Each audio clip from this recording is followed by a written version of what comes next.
How does a man begin the building of a house? He first secures a plan of the proposed edifice, and then proceeds to build according to the plan, scrupulously following it in every detail, beginning with the foundation. Should he neglect the beginning on a mathematical plan, his labor would be wasted, and his building, should it reach completion without tumbling to pieces, would be insecure and worthless. The same law holds good in any important work. The right beginning and first essential is a definite mental plan on which to build. Nature will have no slipshod work, no slovenliness, and she annihilates confusion, or rather, confusion is in itself annihilated. Order, definiteness, purpose eternally prevail, and he who in his operations ignores these mathematical elements at once deprives himself of sustainability, completeness, happiness, and success. Right principles. It is wise to know what comes first and what to do first. To begin anything in the middle or at the end is to make a muddle of it. The athlete who began by breaking the tape would not receive the prize. He must begin by facing the starter and toeing the mark, and even then a good start is important if he is to win. The pupil does not begin with algebra and literature, but with counting and ABC. So in life, the businessmen who begin at the bottom achieve the more enduring success, and the religious men who reach the highest heights of spiritual knowledge and wisdom are they who have stooped to serve a patient apprenticeship to the humbler tasks, and have not scorned the common experiences of humanity or overlooked the lessons to be learned from them. The first things in a sound life, and therefore in a truly happy and successful life, are right principles. Without right principles to begin with, there will be wrong practices to follow with, and a bungled and wretched life to end with. All the infinite variety of calculations which tabulate the commerce and science of the world come out of 10 figures. All the hundreds of thousands of books which constitute the literature of the world and perpetuate its thought and genius are built up from the 26 letters. The greatest astronomer cannot ignore the 10 simple figures. The profoundest man of genius cannot dispense with the 26 simple characters. The fundamentals of all things are few and simple, yet without them there is no knowledge and no achievement. The fundamentals, the basic principles, in life or true living are also few and simple, and to learn them thoroughly and study how to apply them to all the details of life is to avoid confusion and to secure a substantial foundation for the orderly building up of an invincible character and a permanent success. And to succeed in comprehending those principles in their innumerable ramifications in the labyrinth of conduct is to become a master of life. The first principles in life are principles of conduct. To name them is easy. As mere words they are on all men's lips, but as fixed sources of action, admitting of no compromise, few have learned them. In this short talk I will deal with 5 only of these principles. These 5 are amongst the simplest of the root principles of life, but they are also those that come nearest to the everyday life, for they touch the artisan, the businessman, the householder, the citizen at every point. No one of them can be dispensed with but at severe cost, and he who perfects himself in their application will rise superior to many of the troubles and failures of life, and will come into these springs and currents of thought which flow harmoniously toward the regions of enduring success. The first of these principles is duty. A much hackneyed word, I know, but it contains a rare jewel for him who will seek it by assiduous application. The principle of duty means strict adherence to one's own business, and just as strict non-interference in the business of others. The man who is continually instructing others, gratis, how to manage their affairs, is the one who most mismanages his own. Duty also means undivided attention to the matter in hand, intelligent concentration of the mind on the work to be done. It includes all that is meant by thoroughness, exactness, and efficiency. The details of duties differ with individuals, and each man should know his own duty better than he knows his neighbor's, and better than his neighbor knows his. But although the working details differ, the principle is always the same. Who has mastered the demands of duty? Honesty is the next principle. It means not cheating or overcharging another. It involves the absence of all trickery, lying, and deception by word, look, or gesture. It includes sincerity, the saying what you mean, and the meaning what you say. It scorns cringing policy and shining compliment. It builds up good reputations, and good reputations build up good businesses, and bright joy accompanies well-earned success. Who has scaled the heights of honesty? Economy is the third principle. The conservation of one's financial resources is merely the vestibule leading towards the more spacious chambers of true economy. It means, as well, the husbanding of one's physical vitality and mental resources. It demands the conservation of energy by the avoidance of enervating self-indulgences and sensual habits. It holds for its followers strength, endurance, vigilance, and the capacity to achieve. It bestows great power on him who learns it well. Who has realized the supreme strength of economy? Liberality follows economy. It is not opposed to it. Only the man of economy can afford to be generous. The spendthrift, whether in money, vitality, or mental energy, wasted so much on his own miserable pleasures as to have none left to bestow upon others. The giving of money is the smallest part of liberality. There is the giving of thoughts and deeds and sympathy, the bestowing of goodwill, the being generous towards calumniators and opponents. It is a principle that begets a noble, far-reaching influence. It brings loving friends and staunch comrades, and is the foe of loneliness and despair. Who has measured the breadth of liberality? Self-control is the last of these 5 principles, yet the most important. Its neglect is the cause of vast misery, innumerable failures, and tens of thousands of financial, physical, and mental wrecks. Show me the businessman who loses his temper with a customer over some trivial matter, and I will show you a man who, by that condition of mind, is doomed to failure. If all men practiced even the initial stages of self-control, anger, with its consuming and destroying fire, would be unknown. The lessons of patience, purity, gentleness, kindness, and steadfastness, which are contained in the principle of self-control, are slowly learned by men, yet until they are truly learned, a man's character and success are uncertain and insecure. Where is the man who has perfected himself in self-control? Where he may be, he is a master indeed. The 5 principles are 5 practices, 5 avenues to achievement, and 5 sources of knowledge. It is an old saying and a good rule that practice makes perfect, and he who would make his own wisdom, which is inherent in those principles, must not merely have them on his lips, they must be established in his heart. To know them and receive what they alone can bring, he must do them, and give them out in his actions. Sound methods. From the 5 foregoing right principles, when they are truly apprehended and practiced, will issue sound methods.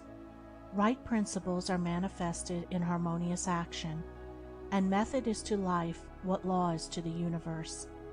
Everywhere in the universe there is the harmonious adjustment of parts, and it is this symmetry and harmony that reveals a cosmos, as distinguished from chaos. So in human life, the difference between a true life and a false life, between one purposeful and effective and one purposeless and weak, is one of method. The false life is an incoherent jumble of thoughts, passions, and actions. The true life is an orderly adjustment of all its parts. It is all the difference between a mass of lumber and a smoothly working, efficient machine. A piece of machinery in perfect working order is not only useful, but an admirable and attractive thing. But when its parts are all out of gear and refuse to be readjusted, its usefulness and attractiveness are gone, and it is thrown on the scrap heap. Likewise, a life perfectly adjusted in all its parts, so as to achieve the highest point of efficiency, is not only a powerful life, but an excellent and beautiful thing. whereas a life confused, inconsistent, discordant is a deplorable exhibition of wasted energy. If a life is to be truly lived, method must enter into and regulate every detail of it, as it enters and regulates every detail of the wondrous universe of which we form a part. One of the most distinguishing differences between a wise man and a foolish man is that the wise man pays careful attention to the smallest things, while the foolish man slurs over them or neglects them altogether. Wisdom consists in maintaining things on their right relations, in keeping all things, the smallest as well as the greatest, in their proper places and times. To violate order is to produce confusion and discord, and unhappiness is but another name for discord. The good businessman knows that system is 3 parts of success, and that disorder means failure. The wise man knows that disciplined, methodical living is 3 parts of happiness, and that looseness means misery. What is a fool but one who thinks carelessly, acts rashly, and lives loosely? What is a wise man but one who thinks carefully, acts calmly, and lives consistently? The true method does not end with the orderly arrangement of the material things and external relations of life. This is but its beginning. It enters into the adjustment of the mind, the discipline of the passions, the elimination and choice of words and speech, the logical arrangement of the thoughts, and the selection of right actions. To achieve a life rendered sound, successful, and sweet by the pursuance of sound methods, one must begin not by neglect of the little everyday things, but by assiduous attention to them. Thus the hour of rising is important, and it's regularly significant, as are also the timing of retiring to rest, and the number of hours given to sleep.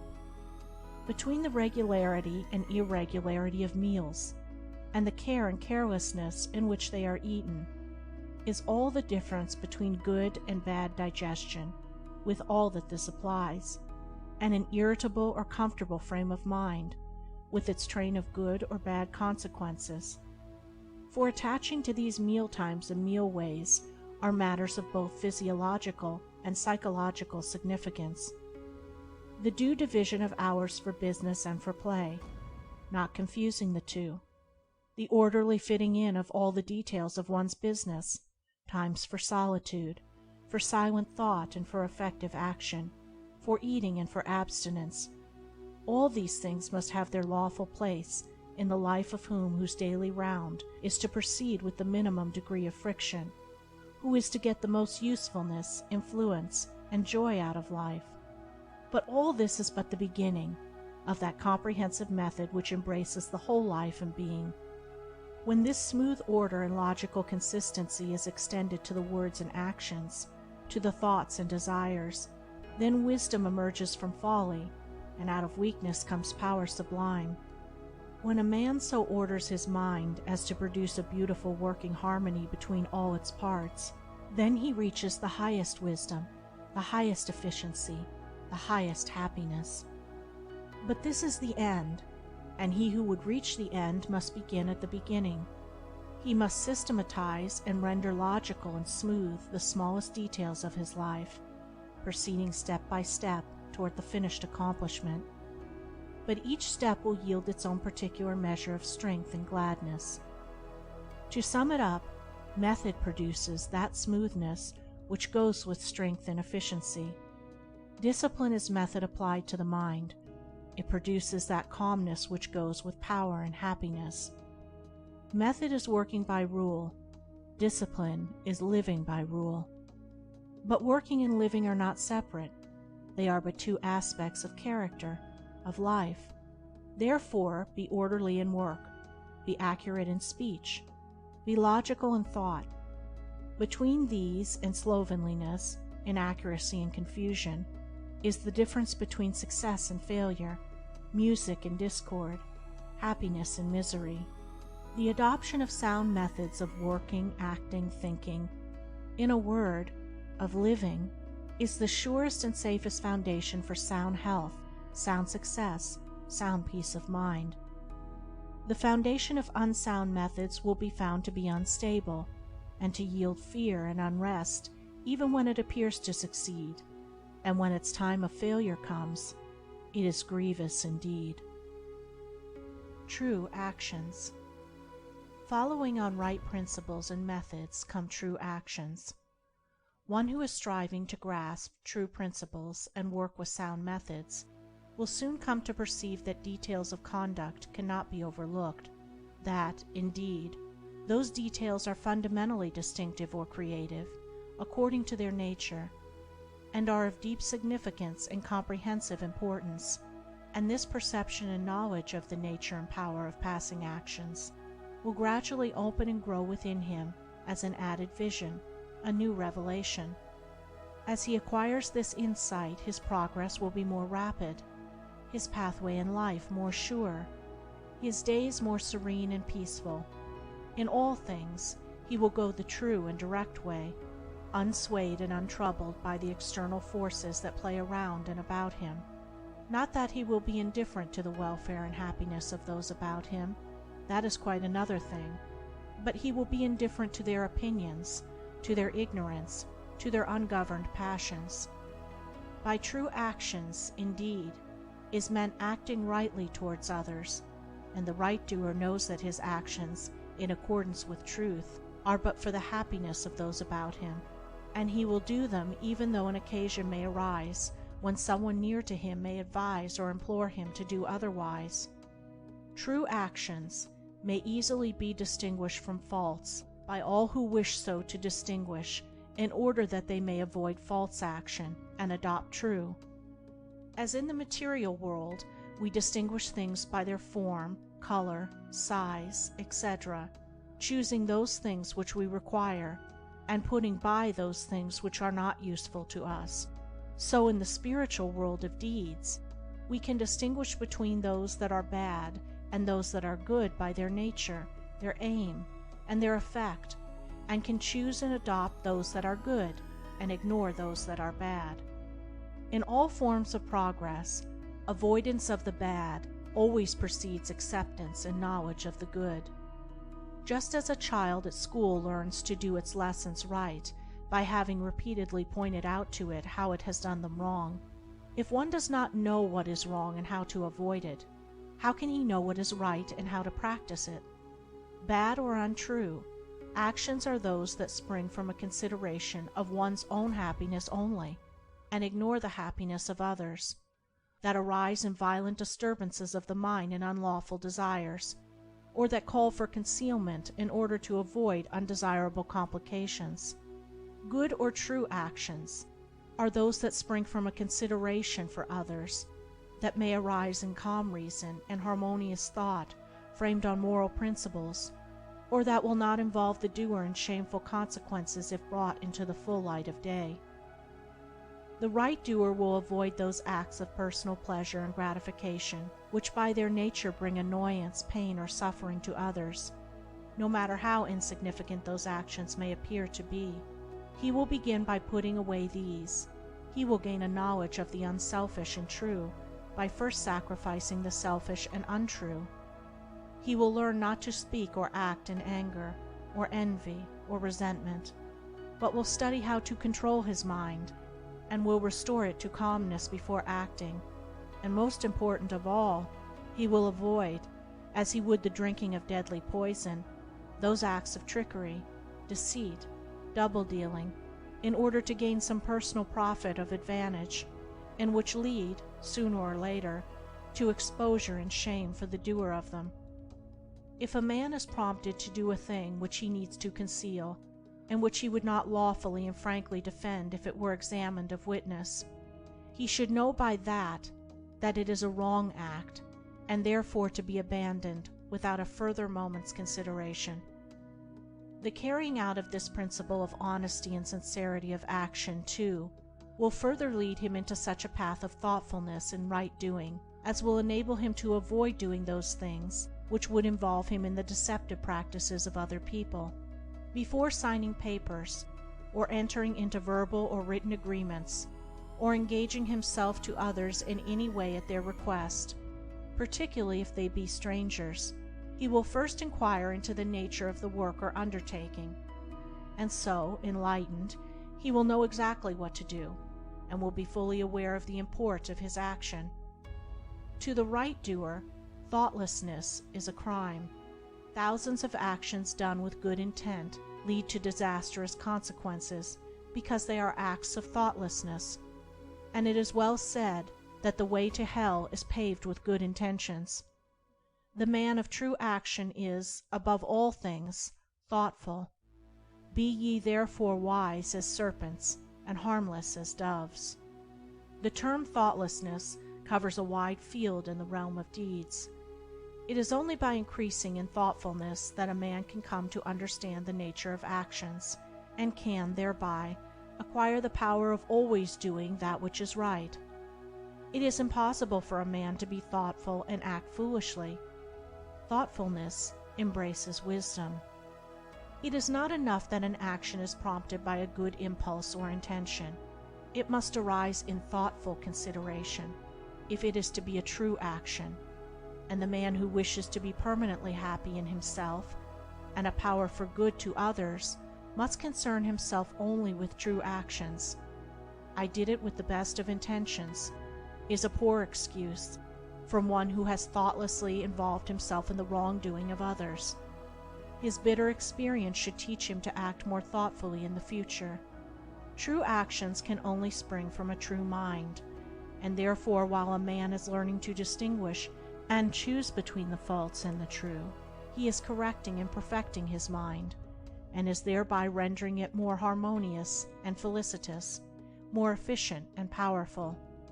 As he acquires the inner eye to clearly distinguish the right in all the details of life, and the faith and knowledge to do it, he will realize that he is building the house of his character and life upon a rock which the winds of failure and the storms of persecution can never undermine. True speech. Truth is known by practice only. Without sincerity there can be no knowledge of truth, and true speech is the beginning of all sincerity. Truth in all its native beauty and original simplicity consists in abandoning and not doing all those things which are untrue, and embracing and doing all those things which are true. True speech is therefore one of the elementary beginnings in the life of truth. Falsehood, and all forms of deception, slander, and all forms of evil speaking, these must be totally abandoned and abolished before the mind can receive even a small degree of spiritual enlightenment. The liar and slanderer is lost in darkness. So deep is his darkness that he cannot distinguish between good and evil, and he persuades himself that his lying and evil speaking are necessary and good, that he is thereby protecting himself and other people. Let the would-be student of higher things look to himself and beware of self-delusion. If he is given to uttering words that deceive, or to speaking evil of others, if he speaks in insincerity, envy, or malice, then he has not yet begun to study higher things. He may be studying metaphysics, or miracles, or psychic phenomena, or astral wonders. He may be studying how to commune with invisible beings, to travel invisibly during sleep, or to produce curious phenomena. He may even study spirituality theoretically and as a mere book study. But if he is a deceiver and a backbiter, the higher life is hidden from him. For the higher things are these: uprightness, sincerity, innocence, purity, kindness, gentleness, faithfulness, humility, patience, pity, sympathy, self-sacrifice, joy, goodwill, love. And he who would study them, know them, and make them his own, must practice them. There is no other way. Lying and evil speaking belong to the lowest forms of spiritual ignorance, and there can be no such thing as spiritual enlightenment while they are practiced. Their parents are selfishness and hatred. Slander is akin to lying, but it is even more subtle, as it is frequently associated with indignation, and by assuming more successfully the appearance of truth, it ensnares many who would not tell a deliberate falsehood. For there are two sides to slander. There is the making of repeating of it, and there is the listening to it and acting upon it. The slanderer would be powerless without a listener. Evil words require an ear that is receptive to evil in which they may fall, before they can flourish. Therefore, he who listens to a slanderer, who believes it, and allows himself to be influenced against the person whose character and reputation are defamed, is in the same position as the one who framed or repeated the evil report. The evil speaker is a positive slanderer. The evil listener is a passive slanderer. The two are cooperators in the propagation of evil. Slander is a common vice and a dark and deadly one. An evil report begins in ignorance and pursues its blind way in darkness. It generally takes its rise in a misunderstanding. Someone feels that he or she has been badly treated, and filled with indignation and resentment, unburdens himself to his friends and others in vehement language, exaggerating the enormity of the supposed offense on account of the feeling of injury by which he is possessed. He is listened to and sympathized with. The listeners, without hearing the other person's version of what has taken place, and on no other proof than the violent words of an angry man or woman, become cold in their attitude towards the one spoken against, and repeat to others what they have been told, and as such repetition is always more or less inaccurate, a distorted and altogether untrue report is soon passing from mouth to mouth. It is because slander is such a common vice that it can work the suffering and injury that it does. It is because so many, not deliberate wrongdoers, and unconscious of the nature of the evil into which they so easily fall, are ready to allow themselves to be influenced against one whom they have hitherto regarded as honorable, that an evil report can do its deadly work. Yet its work is only amongst those who have not altogether acquired the virtue of true speech, the cause of which is a truth-loving mind. When one who has not entirely freed himself from repeating or believing an evil report about another hears of an evil report about himself, his mind becomes aflame in burning resentment, his sleep is broken, and his peace of mind is destroyed. He thinks the cause of all his suffering is the other man, and what the other man has said about him, and is ignorant of the truth, that the root and cause of his suffering lies in his own readiness to believe an evil report about another. The virtuous man, he who has attained to true speech, and whose mind is sealed against even the appearance of evil speaking, cannot be injured and disturbed by any evil reports concerning himself, and although his reputation may for a time be stained in the minds of those who are prone to suggestions of evil, his integrity remains untouched, and his character unsoiled, for no one can be stained by the evil deeds of another, but only by his own wrongdoing. And so, through all misrepresentation, misunderstanding, and contumely, he is untroubled and unrevengeful, his sleep is undisturbed, and his mind remains in peace. True speech is the beginning of a pure, wise, and well-ordered life. If one would attain to purity of life, if he would lessen the evil and suffering of the world, let him abandon falsehood and slander in thought and word. Let him avoid even the appearance of these things, for there are no lies and slanders so deadly as those which are half-truths. And let him not be a participant in evil speaking by listening to it. Let him also have compassion on the evil speaker, knowing how such a one is binding himself to suffering and unrest. For no liar can know the bliss of truth, no slanderer can enter into the kingdom of peace. By the words which he utters is a man's spiritual condition declared. By these also is he finally and infallibly adjudged.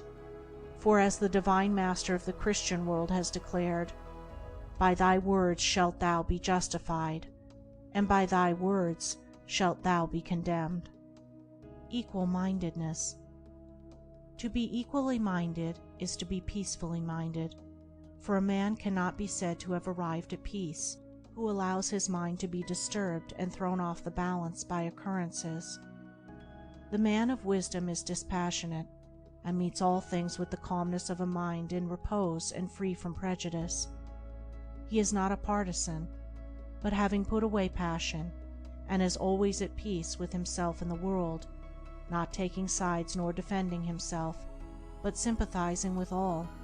The partisan is so convinced that his own opinion and his own side is right, and that all goes contrary to them is wrong, that he cannot think there is any good in the other opinion and the other side. He lives in a continual fever of attack and defense, and has no knowledge of the quiet peace of an equal mind.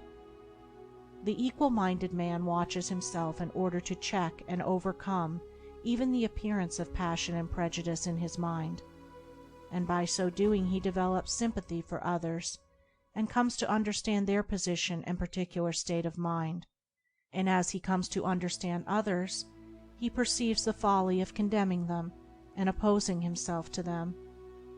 Thus there grows up in his heart a divine charity which cannot be limited, but which is extended to all things that live and strive and suffer. When a man is under the sway of passion and prejudice, he is spiritually blind. Seeing nothing but good in his own side, and nothing but evil in another, he cannot see anything as it really is, not even his own side, and not understanding himself, he cannot understand the hearts of others, and thinks it is right that he should condemn them. Thus there grows up in his heart a dark hatred for those who refuse to see him and who condemn him in return. He becomes separated from his fellow man, and confines himself to a narrow torture chamber of his own making. Sweet and peaceful are the days of the equal-minded man, fruitful in good, and rich in manifold blessings.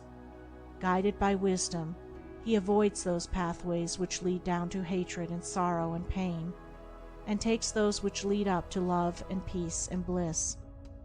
The occurrences of life do not trouble him, nor does he grieve over those things which are regarded by mankind as grievous, but which must befall all men in the ordinary course of nature. He is neither elated by success nor cast down by failure. He sees the events of his life arranged in their proper proportions, and can find no room for selfish wishes or vain regrets, for vain anticipations and childish disappointments. And how is this equal-mindedness, this blessed state of mind and life, acquired? Only by overcoming one's self, only by purifying one's own heart, for the purification of the heart leads to unbiased comprehension. Unbiased comprehension leads to equal-mindedness, and equal-mindedness leads to peace.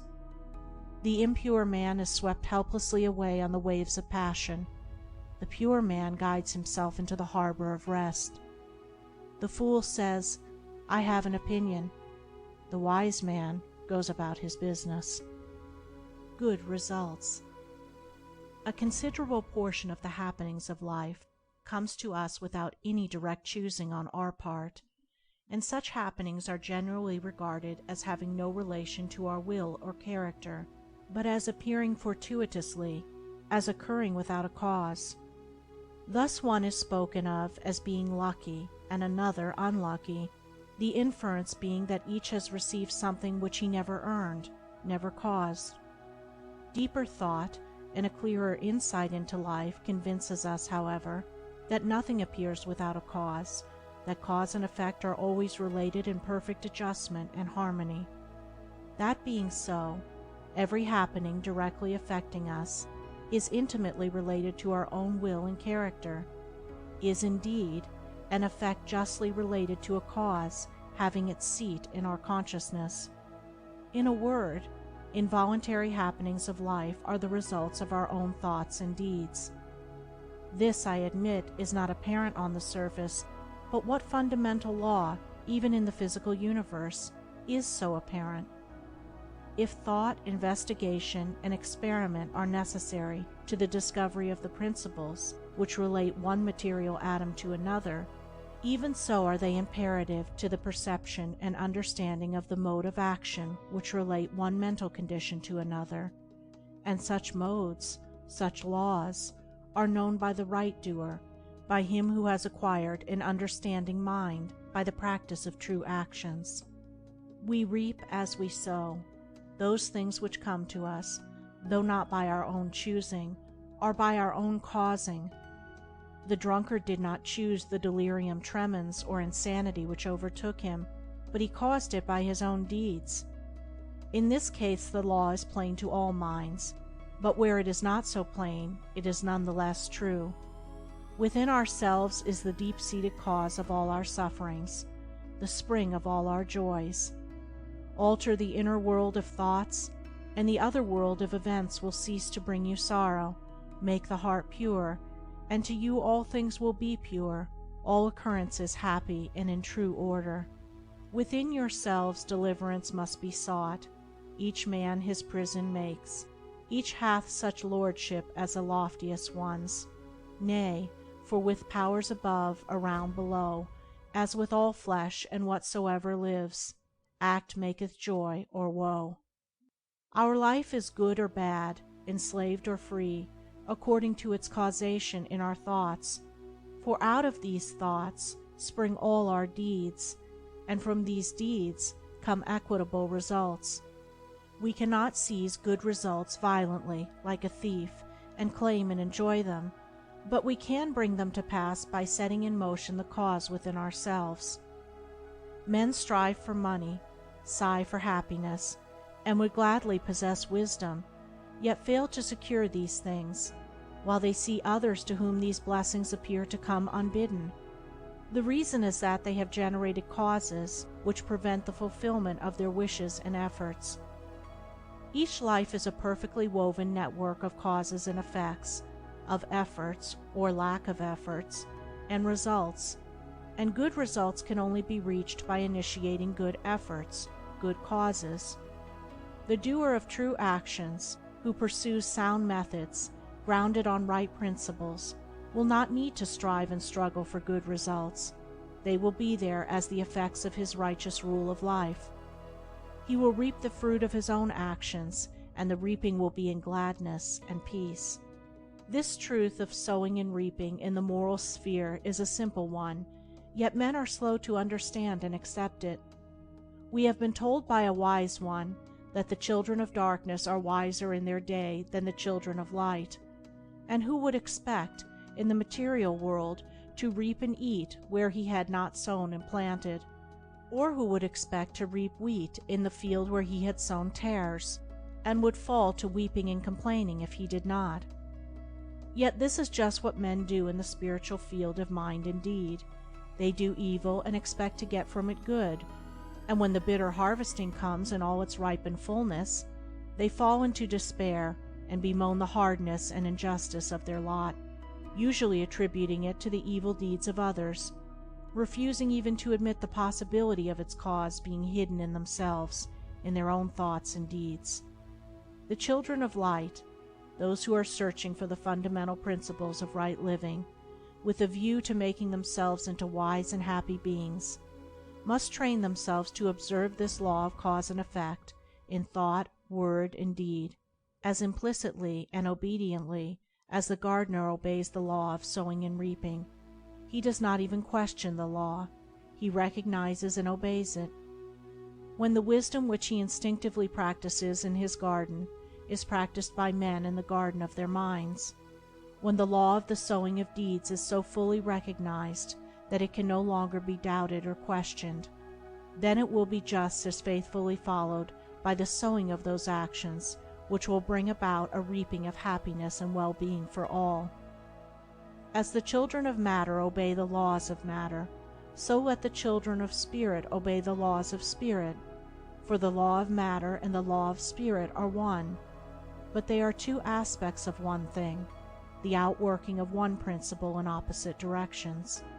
If we observe right principles or causes, wrong effects cannot possibly accrue.